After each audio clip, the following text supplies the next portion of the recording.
my name is Bill Marion, and this is A Nose for Life. This video is about peak bagging. In case you didn't know, peak bagging or hill bagging is an activity which hikers, climbers, and mountaineers attempt to reach a collection of summits, published in the form of a list. Seriously, it's that simple. A magazine or club publishes a list of some mountain peaks, and then you hike to the summit of those mountains and check them off a list. It's really a big deal. There's a very large community that's really into this. Recently, I did a live stream with Greg Slayden. Greg is the founder of peakbagger.com, and Greg is a peak bagging expert. In this interview, Greg gives us insight into the world of peak bagging, and I've got to say that it was such an honor to interview Greg. For several years, peakbagger.com has been my go-to source for information pertaining to the mountains you see in our videos. And no, I'm not sponsored, but if you're a hiker, or maybe you're a mountaineer, or love driving in the mountains like Carol and I do in a lot of our videos, peakbagger.com is a great place to find factual information about mountain summits, prominence, or maybe something as simple as a mountain's elevation. Peakbagger.com is helpful if you want to compare a particular mountain to another mountain, maybe just out of curiosity. In this section of the interview, Greg's going to explain a little more about peak bagging.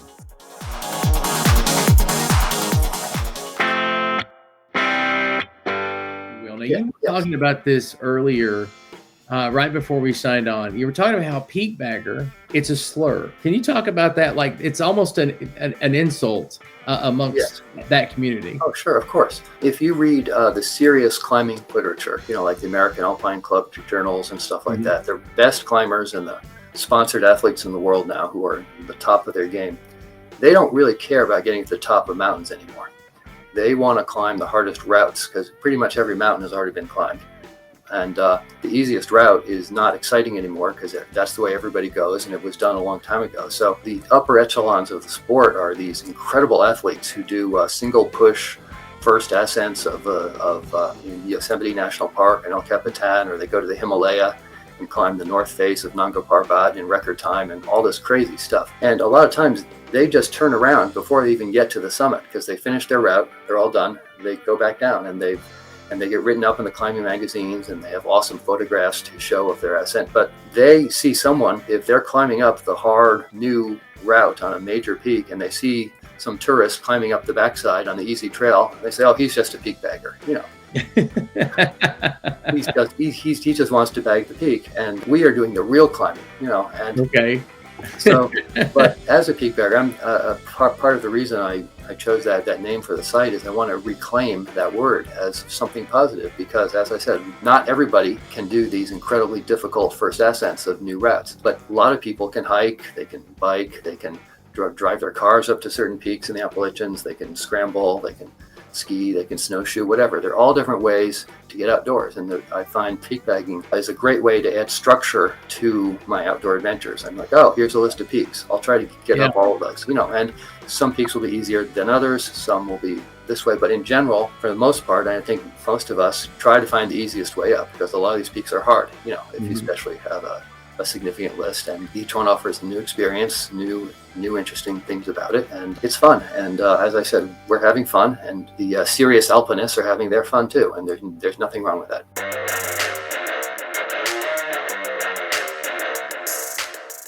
We've made over 100 videos on the Blue Ridge Parkway. It's our favorite place in the world, 469 miles, of just absolute beauty. What peakbagger.com has helped me with is understanding, first of all, mountain subranges, where one range ends and another one begins, like finding those locations. Okay, because some of that they're just lines on a map. They don't have any, but there are occasions where that kind of does matter. But there's another reason as well, and that's to understand how significant, because a lot of times I hear people say this when we'll take them on the parkway for a drive, or up there in Shenandoah National Park on Skyline Drive, same thing. They almost have the attitude of, if you've seen one mountain, you've seen them all. And I want to go, oh no, that's not the case. And No. Sometimes with your website, it makes it a lot easier to be able to explain why one mountain is just a lot different than the other. And there at Mount Washington, you've got Jefferson, and you've got Mount Adams, you got these other mountains there, and just to be able to explain the different aspects of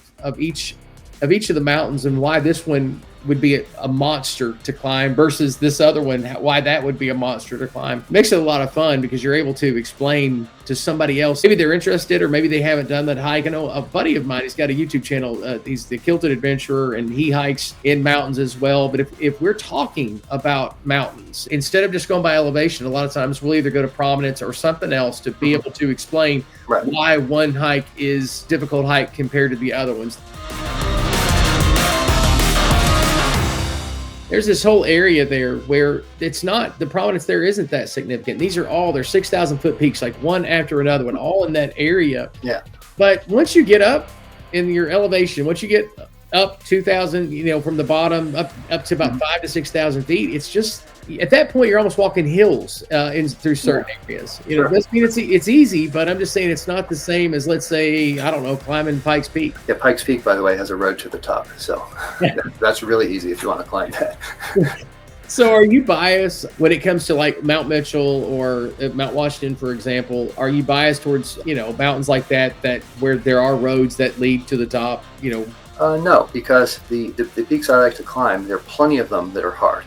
Some of them are really, really hard. I mean, I've started, I've been on climbs in places like Alaska and the Alps and stuff that are really hard climbs. So any peak that has a road to the top, I'm like, great. You know, I mean, you know, that's one that's a little bit easy. Yes. And, you know, that's a clear minority. Very few peaks have roads to the top like Mount Washington and Mount Mitchell. But when they have them, I will admit I have hiked up Mount Washington because I did a lot of hiking around there and I wanted to experience all the trails, but I haven't spent that much time in the South. And so I just drove up Mount Mitchell and called it good and say, okay, you know, I mean, you know, and that's part of sort of the general rules of peak bagging for the most part is, you know, no matter how you get to the top, it counts. You know, I think the only thing people don't allow is helicopters. That's considered cheating, but pretty much anything else is fair game. You know, anything else is fair game. That kind of makes sense. I don't know. There are certain places where I've daydreamed or prayed that a helicopter would take me to the location and pick me up.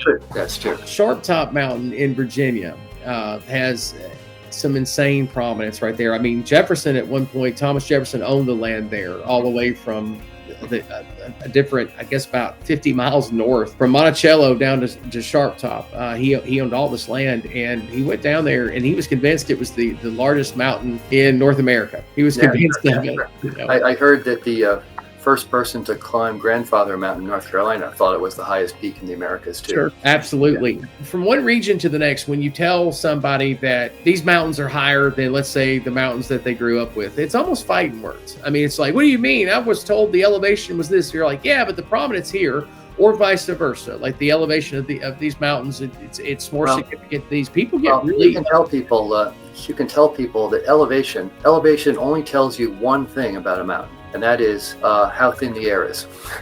That's it. That's the only thing it tells you. Because a 6,000 foot peak in the Southern Appalachians versus a 6,000 peak in Greenland versus a 6,000 peak in the Himalaya, they're all totally different mountains. Totally different, radically different. I mean, the elevation, the conditions you're going to get on the mountain and all that is going to depend on the climate and all of that. The main thing prominence tells you about a mountain is how far away you are from other higher mountains. In other words, how isolated you are. When you're on top of a prominent peak, the prominence generally correlates with how far you can see and how high you feel above everything else. So that's why a lot of people like prominence. So, you know, that's why I think a lot of the state high points just happen to be the most prominent peaks, you know, because that's just sort of a byproduct of the measurement. It will reward peaks that are, and it's mathematically objective. So prominence is. So I personally find that lists based on prominence generally provide you with a greater variety of peaks, and they're all really nice peaks when you're on top. If you want to hear more from Greg Slayden of peakbagger.com, there's a card coming up in just a moment. And again, I want to thank Greg for sitting down for this interview and thank you for watching this video. There's the card in the top left corner of your screen, and there are a few other videos you'll enjoy. Make sure you're subscribed, hit the bell for notifications, and don't forget to leave a comment. My name is Bill Marion, and this is A Nose for Life.